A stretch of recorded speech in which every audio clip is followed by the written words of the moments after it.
Assalamualaikum warahmatullahi wabarakatuh. Selamat siang, salam sejahtera untuk kita semua. Salam merayu, salam untuk saudaraku semua yang ada di dalam maupun di luar negeri. Semoga berbahagia.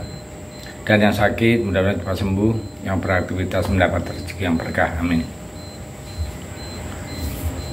Ada berita yang parah menurut saya, yaitu surat suara bocor. Nah, jadi ini udah viral ini, warga negara Indonesia di Taipei terima surat suara lebih dahulu dari yang sebenarnya. Nah, KPU akui ada kelalaian. Aduh, cuman mengakui kelalaian aja.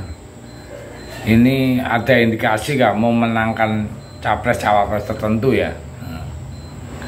Nah, jadi surat suara sebanyak 62.552 surat suara pemilih presiden atau pilpres dan pemilihan legislatif atau pileg DPR RI tahun 2024 telah tiba di Taiwan. Surat suara tersebut diperuntukkan bagi pemilih atau warga negara Indonesia WNI yang berada di Taiwan. Pengiriman surat ini menjadi kontroversi lantaran surat suara telah tiba lebih awal atau di luar jadwal pengiriman itu.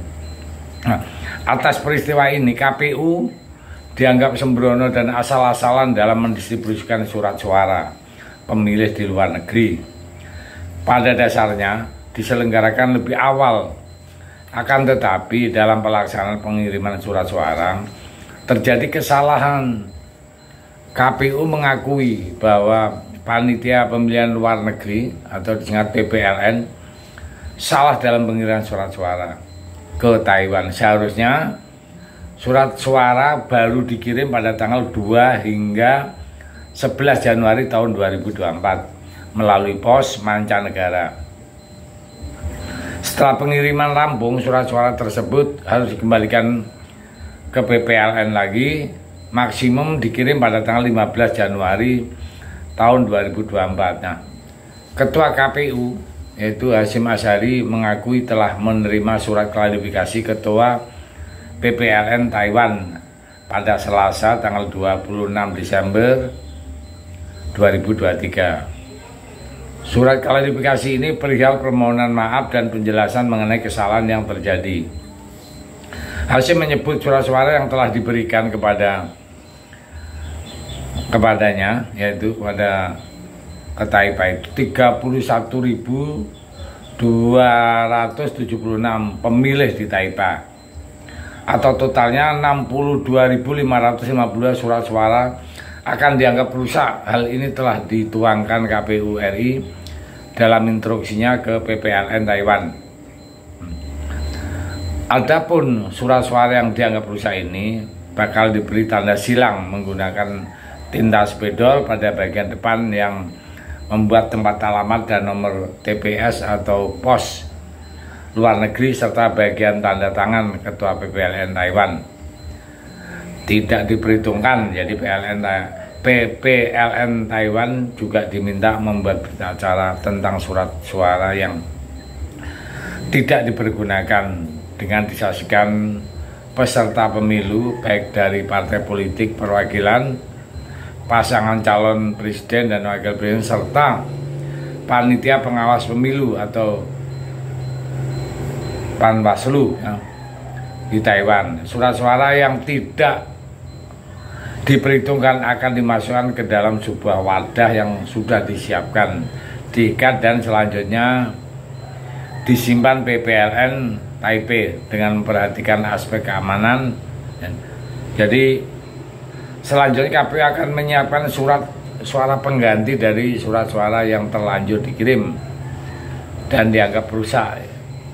Selain itu ada 143.849 yang amplop berisikan surat suara pilpres ya.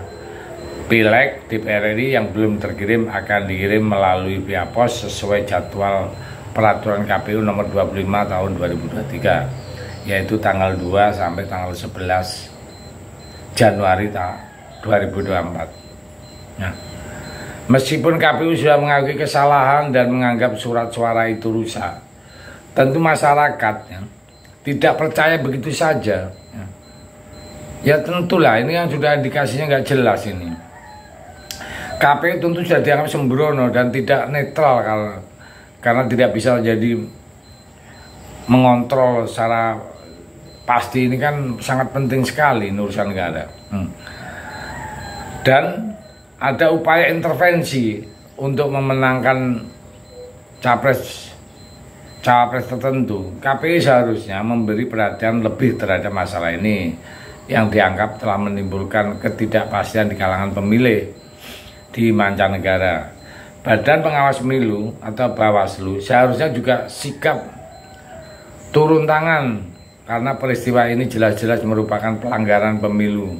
Penegak hukum harus dilakukan untuk memulihkan kepercayaan pemilih di luar negeri berdasarkan pemantauan pemilu yang di luar negeri tahun 2009, 2014, 2018 pemungutan suara melalui metode pos atau surat.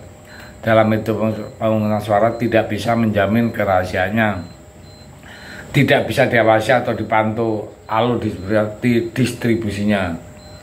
Tahapannya dan metodenya khusus ya, pengawasan dan pemantauan harus khusus. Jadi memang perlu dievaluasi termasuk kenetralan KPU ya. Mari berharap ya, agar KPU itu lebih fokus bekerja dengan senyap tapi hasilnya kerja nyata, tidak gegabah dengan terlalu kuar-kuar kepada publik supaya tidak ada yang memanfaatkan untuk hal-hal tidak diinginkan ya. Jadi KPU, Bawaslu yang berkaitan dengan pemilu ini tolonglah. Masyarakat ini sudah dipertontonkan di dalam negeri kayak begini nih, ya. Kepercayaan masyarakat itu sudah menipis terhadap pelaksanaan pemilu tahun 2024. Malah ditambah lagi yang ke luar negeri kayak gitu. Jadi menambah kepercayaan masyarakat itu betul-betul sudah sangat tipis sekali. Untuk kenetralan ini sangat tipis sekali. Kasus demi kasus ini terus berjalan. KPU lagi bermain, belum lagi Baswaluyon. Badan Pengawasan Pemilu juga harus tegas dalam hal ini ya. Mari untuk kita sebagai pemilih rakyat harus kita awas-awas, siapkan HP kita kalau ada pelanggaran-pelanggaran, siapa yang main curang harus betul-betul kita laporkan ya, agar supaya pemilu itu berjalan baik dan memang jurdil. Kalau begini caranya ini bahaya pemilu tahun 2024. Oke, saya pikir itu. Terima kasih. Merdeka.